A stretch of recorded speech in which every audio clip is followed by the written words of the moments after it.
नमस्कार, आज मी सँडविच बनवणार आहे। तर त्यासाठी मी बारीक चिरलेला कांदा, बारीक चिरलेली शिमला मिरची, बारीक चिरलेला टोमॅटो, बारीक चिरून घेतलेली काकडी, उकडून किसून घेतलेला बटाटा, हळद, लाल तिखट, मीठ आणि मेयोनीज, टोमॅटो केचप हे सर्व तयारी करून घेतलेली आहे।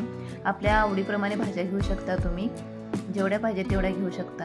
नंतर हे सर्व मिश्रण मी एका भांड्यामध्ये मिक्स केलंय। फक्त त्याच्यामध्ये टोमॅटो केचप टाकायचं नाही, चांगलं मिक्स करून घ्यायचं। बघू शकता तुम्ही।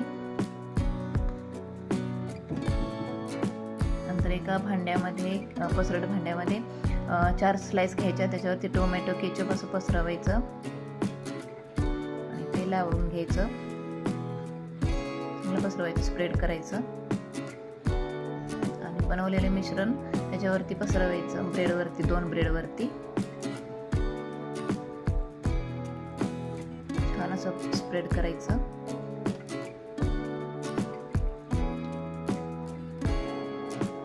वरून चीज किसून घ्यायचं। चीज नसेल तरी चालतंय, पण चीज घातल्यावरती खूप छान लागतं।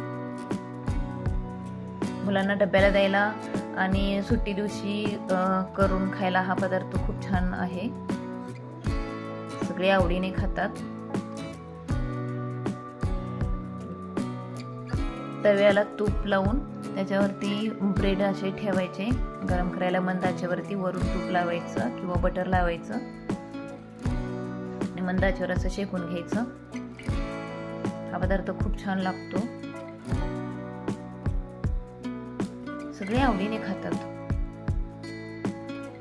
लहानांपासून मोठ्यांपर्यंत सगळ्यांना आवडतो हा पदार्थ। सँडविच म्हटले की तोंडाला पाणी सुटतं। आणि तुम्ही हे कुठून बघत आहात हा व्हिडिओ ते मला तुम्ही कमेंट करून सांगा। नंतर आपण एका प्लेटमध्ये काढून घ्यायचं।